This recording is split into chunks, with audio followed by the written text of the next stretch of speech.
ধার হয়েছে অনেক। মুদির দোকানে মোল্লার অনেক ধার হয়ে গেছে। মোল্লা আর সে দোকানে যান না। মুদি কিছুতেই তাকে আর ধরতে পারেন না। তিনি কেবল পালিয়ে পালিয়ে বেড়ান।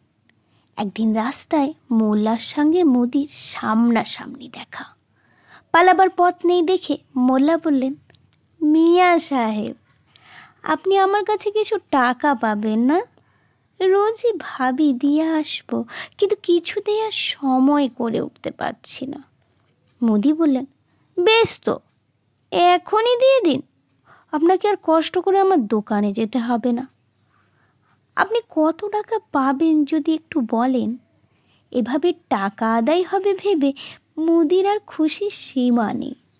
তিনি গদগদ হয়ে বললেন, মাত্র 30 টাকা। এই টাকা? মাত্র 30 টাকা? আমার ধারণা ছিল আপনি অনেক টাকা পাবেন।